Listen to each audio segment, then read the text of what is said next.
nous entendons la volonté de notre collègue M. Zeribi que de vouloir recycler le papier.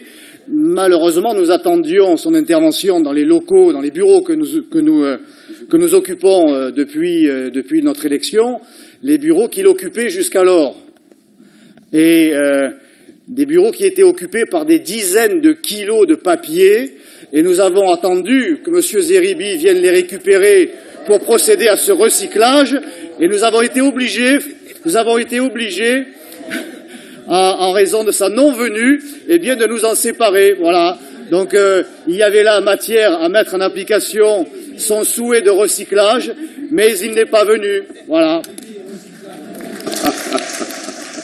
Oui, merci, Monsieur le maire. Comme j'avais pu l'exprimer à la communauté urbaine, nous assistons aujourd'hui, encore une fois, à une véritable mise en scène de la gauche, en particulier, de la classe politique en général, qui, arrivant avec le cœur en bandoulière et la larme à l'œil, nous explique qu'il serait dommageable que cette société, la SNCM, mette la clé sous la porte, que l'État doit intervenir, que c'est un devoir moral.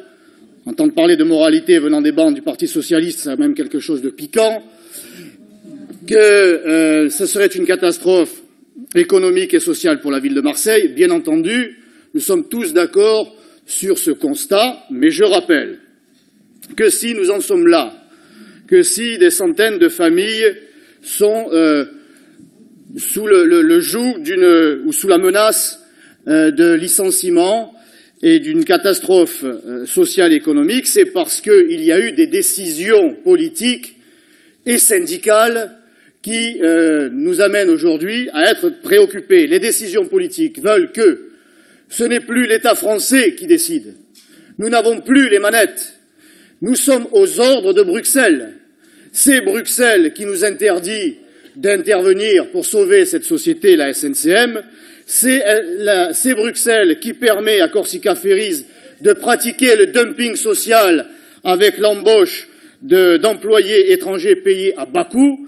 C'est Bruxelles et son ultralibéralisme qui est en train, et depuis quelques années, de briser la SNCM comme elle a brisé d'autres sociétés. Et c'est vous, mesdames et messieurs les responsables de cette situation, puisque c'est vous qui avez mis en place cette Europe mondialiste et qui brise toutes les digues et qui empêche l'État français d'être un État protecteur. Les électeurs, tant marseillais que français, ont bien compris que cette Europe-là était un danger mortel pour notre économie. Lors des élections européennes, il y a quelques semaines, ils ont exprimé, ces Français, très clairement leur rejet de ce système. Ils ont clairement exprimé leur rejet de votre système, qui conduit à une véritable catastrophe économique et sociale, chaque jour plus forte encore. J'ajouterai que celles et ceux qui prétendent défendre l'outil et les employés, les quelques résidus de syndicats qui a contribué à couler cette entreprise par leur gréviculture, qui n'a cessé de mettre en place des grèves paralysantes et qui sont allés jusqu'à convaincre les clients potentiels de la SNCM d'aller voir ailleurs, puisque jamais assurés de pouvoir partir en vacances ou en tout cas utiliser ce moyen de transport. Il y a aussi une responsabilité de ceux qui prétendent défendre l'outil de travail, mais qui ont mené une lutte politique et qui a conduit à la catastrophe qui aujourd'hui nous pend au nez. Oui, pour une fois, Monsieur le maire, j'utiliserai l'une de vos remarques que vous avez employées durant la campagne électorale. Il faudrait être de mauvaise foi pour reconnaître que le stade n'est pas une réussite, ou ne soit pas une réussite architecturale. Moi-même, qui suis un consommateur de ce nouvel opium du peuple qu'est le football, je ne peux que me féliciter d'une telle structure. Mais cette structure, elle a quand même un coût. Le coût que vous estimez être maîtrisé aurait pu être moindre si, il y a quelques années, lorsque, sans remonter au calendrier grec, lorsque la France et Marseille en particulier accueillaient la Coupe du Monde, vous n'aviez pas, les responsables en place à ce moment-là, n'avaient pas commis l'hérésie de transformer le stade Vélodrome en champ ouvert, en stade qui n'était pas couvert, en réduisant le nombre de places, en tout cas en ne permettant pas une utilisation ou un accueil meilleur, ce qui a conduit donc aujourd'hui la ville, le département, la région, l'État à rénover 15 ans après seulement ce stade pour en faire certes un joyau architectural, mais un gouffre financier.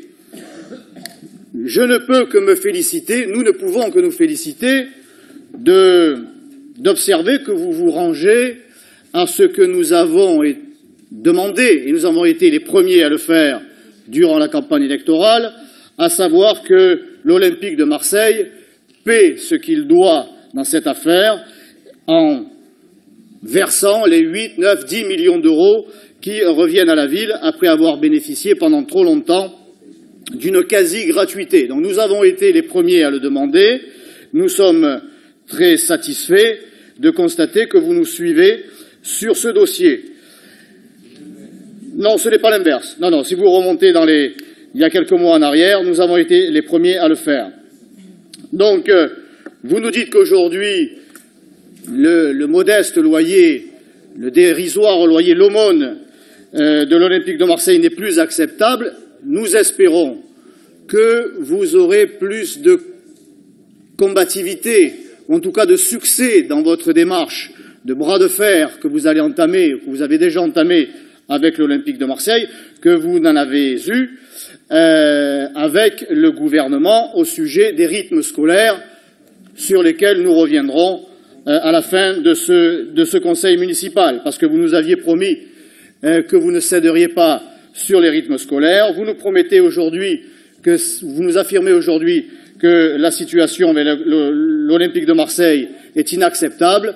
Donc nous espérons vivement, et nous serons vigilants sur ce dossier, que vous saurez mener à terme les engagements que vous prenez ici aujourd'hui devant nous. Eh oui, je suis quand même obligé de répondre, puisque nous restons dans les mêmes dossiers. Madame, oui, nous avions déjà pris la parole avec Monsieur Maggio. Ça va, allez-y, mais brièvement. Voilà, donc très rapidement. Moi, depuis quelques semaines, depuis une élection à la tête du 7e secteur, j'ai l'avantage désormais de participer à des réunions, et notamment celle présidée par Monsieur le préfet de région, à laquelle et auquel assiste Madame la préfète à l'égalité des chances pour les autres, les techniciens, les bailleurs, les représentants de la police, et nous avons déjà pu visiter quelques quartiers qui bénéficient ou qui vont bénéficier de cette politique dite de la politique de la ville.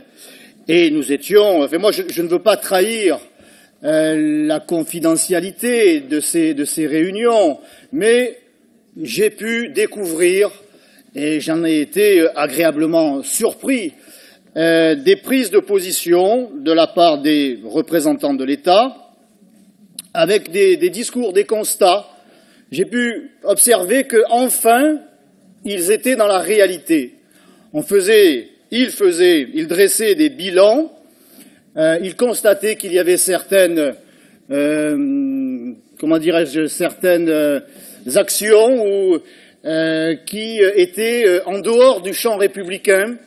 Le préfet de région lui-même était presque assez pessimiste sur la reconquête républicaine de certains quartiers, puisqu'on y observait des lois claniques, et une fois sur le terrain, j'ai pu entendre de la part de ces responsables, je ne dirai pas lesquels, mais ils ne sont pas très loin ici, un constat désolé. Alors, on observait que c'est vrai qu'il fallait une rénovation, a priori, mais on constatait que c'était déjà perdu d'avance, parce que dans ces quartiers, vous aurez beau mettre les plus belles installations, vous aurez pu transformer les immeubles, vous aurez pu les raser pour les refaire à neuf, ce qui est déjà le cas dans certains quartiers du 14e, mais le mal persiste, les trafics persistent, certaines coutumes dont on se passerait bien, qui n'ont que peu de rapport avec les lois de la République persistent. Et de tout ça, on le met de côté, on se barricade, on se donne encore une fois bonne conscience. Voyez comme je suis généreux, voyez comme j'ai le cœur sur la main, voyez comme je pense à l'autre, à grands coups de millions d'euros. Et l'on me dit, dans le secret, non pas de l'oreiller, mais de l'oreille, que dans quelques années, il faudra prévoir des programmes de rénovation. La vérité, elle est là, c'est qu'on se donne bonne conscience, mais sur le terrain, ça sent déjà l'échec. J'ai encore 20 minutes et 36 secondes, le chrono n'est pas encore parti. Non, mais je serai quand même bref. Écoutez, Monsieur Miron nous présente une longue liste de réalisations. Je dois lui rappeler que c'est bien le minimum. Ces réalisations, jusqu'en 2013, étaient essentiellement concentrées dans les quartiers sud. Il est vrai qu'il n'avait pas encore trouvé sur la carte électorale le chemin des quartiers nord.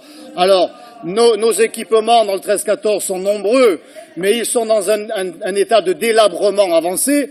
Monsieur Miron le découvre. Il va inaugurer, en omettant d'inviter le maire de secteur.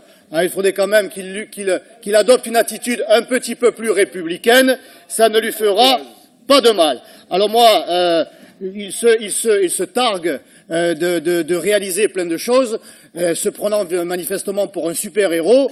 S'il était un super-héros, je crois qu'il serait surnommé Fermeture éclair, parce qu'il n'a cessé en réalité depuis des années de fermer des gymnases, de raser les gymnases comme à Valplan d'ailleurs, pour ouvrir un modeste, mais tant mieux s'il existe, complexe sportif, sans inviter le maire de secteur. Mais le maire de secteur a été sollicité quelques heures après, parce que le complexe n'est pas sécurisé, il y a déjà des intrusions, il y a déjà des plaintes des habitants de Valplan. Alors se gargariser, c'est bien, mais il faut savoir un petit peu rester modeste, il faut surtout connaître les secteurs.